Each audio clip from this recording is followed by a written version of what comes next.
Hello and welcome everyone. I'm Deepali Khetrapal. I'm a teacher, mentor, and an NLP master practitioner. I'm here to discuss with you certain core values which may seem small but play an important role in achieving success in life.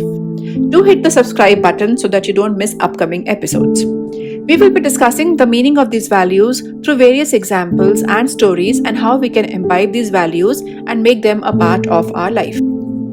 The word gratitude is derived from the Latin word gratia, which means grace, graciousness, or gratefulness, depending on the context. In some ways, gratitude encompasses all of these meanings. Gratitude is a thankful appreciation for what an individual receives, whether tangible or intangible. With gratitude, people acknowledge the goodness in their lives. In the process, people usually recognize that the source of their goodness lies at least partially outside themselves. As a result, being grateful also helps people to connect to something larger than themselves as individuals, whether to other people, nature, or a higher power. In positive psychology research, gratitude is strongly and consistently associated with greater happiness. Gratitude helps people feel more positive emotions, relish good experiences, improve their health, deal with adversity, and build strong relationships. Gratitude is a way for people to appreciate what they have instead of always reaching for something new in the hopes that it will make them happier or thinking they can't feel satisfied until every physical and mental material need is met. Gratitude helps people refocus on what they have instead of what they lack. And this mental state grows stronger with use and practice. Here are some ways to cultivate gratitude on a regular basis. Count your blessings. This might seem like an obvious first step, but think about it for a moment. How often do we take what we might think of as little things for granted? A comfortable bed, perhaps, or access to fresh and clean water, plenty of food, and a warm and dry home, and forget just how very fortunate and blessed we are to have them. Pick a time every week to sit down and write about your blessings, reflecting on what went right or what you are grateful for.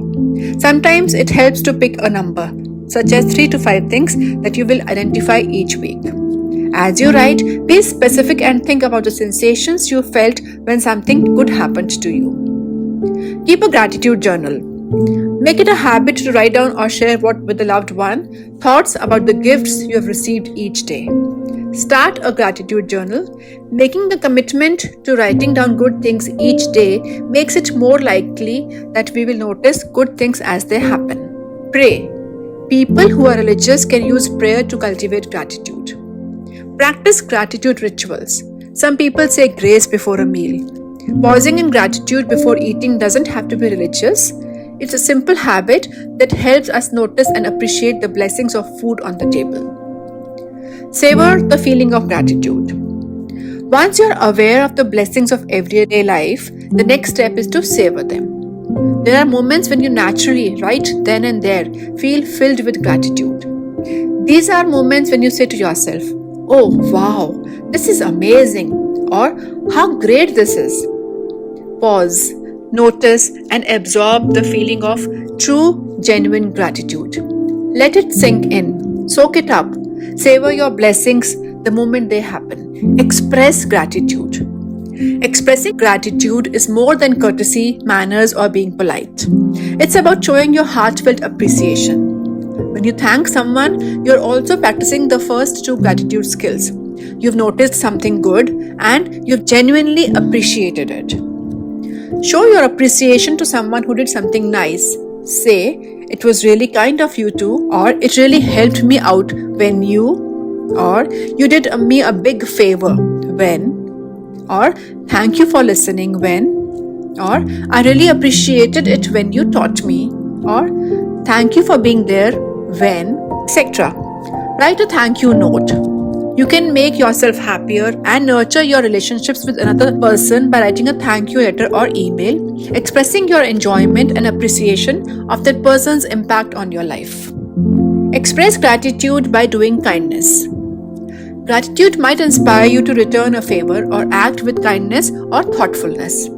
Or you might see a situation when you can pay it forward. Hold the door open for the person behind you, even if it means waiting a little longer than you normally would. Do someone else's chores without letting the person find out it was you. Notice how you feel afterward. Tell the people in your life how you feel, what they mean to you. You don't have to be mushy or over the top. We all have our own style. But if you say what you feel in the right tone at the right moment, even a simple, "Mom, good dinner, thanks," means a lot. True gratitude doesn't leave you feeling like you owe other people something. After all, if you've done someone a favor, you probably don't want the person to feel like you expect something back in return. It's all about feeling good and creating a cycle of good. Practice gratitude in difficult times. I have found that it can be a challenge to practice gratitude when I'm in the midst of an undesirable or unsatisfying situation. But this is perhaps the most important time in which to do so.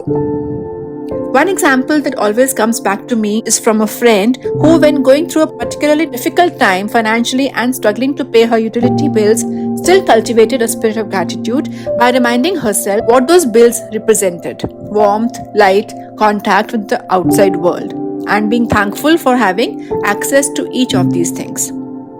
When I heard her story, it really resonated with me, and I try to remember this example when I'm struggling to live in a spirit of gratitude. Cultivate a spirit of gratitude by looking for the silver lining, a different viewpoint, the flip side of the coin. Make practicing gratitude a habit.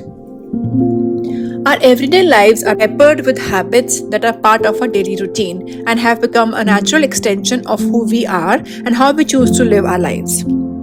Gratitude needs to become one of those habits. Cultivate a spirit of gratitude by making it a habit. Share with others. Joy has a way of spreading when, as a natural extension of acknowledging and expressing gratitude for our blessings, we take things another step and extend part of those blessings to others. Grateful for being in a wonderful mood? Share it by spreading smiles and cheerfulness. Grateful for a well-stocked pantry and refrigerator? Share it by inviting someone over for a meal. Grateful for a special person in your life? Share it by letting them know how you feel. Grateful for your morning coffee? Share it by buying one for the next person in line. Today, I want to share a short story with you about gratitude. A blind boy sat on the steps of a building with a hat by his feet. He held up a sign which read, "I am blind, please help." There were only a few coins in the hat, spare change from folks as they hurried past. A man was walking by. He took a few coins from his pocket and dropped them into the hat. He then took the sign, turned it around, and wrote some words. Then he put the sign back in the boy's hand so that everyone who walked by would see the new words. Soon, the hat began to fill up. A lot more people were giving money to the blind boy. That afternoon, the man who had changed the sign returned to see how things were. The boy recognized his footsteps and asked, "Were you the one who changed my sign this morning? What did you write?" The man said, "I only wrote the truth. I said what you said, but in a different way. I wrote, 'Today is a beautiful day, but I cannot see it.'" Both signs spoke the truth, but the first sign simply said the boy was blind, while the second sign conveyed to everyone walking by how grateful they should be to see. When your life seems full of troubles, it seems difficult to maintain an attitude of gratitude, doesn't it? All we see are our problems like a blackened storm cloud casting a dark shadow over our lives. And the times when everything just seems to be going smoothly, we often take these precious moments for granted too, don't we? Caught up in the bliss, comfort, and familiarity of it all, we can simply forget to be thankful. So, what then is gratitude? Simply put, gratitude is a habit. It's a way of looking at the world and all the good things in it with a feeling of appreciation, regardless of whether or not your current situation is to your liking. Gratitude is a heart-centered approach to being at peace with yourself and with all you have. When you practice this feeling of gratitude, it attracts even more things into your life for which to be grateful. Go ahead, try it out right now. What or who do you have in your life to be thankful for? This is your friend Deepali Khetrapal signing off. Stay tuned, keep smiling. God bless.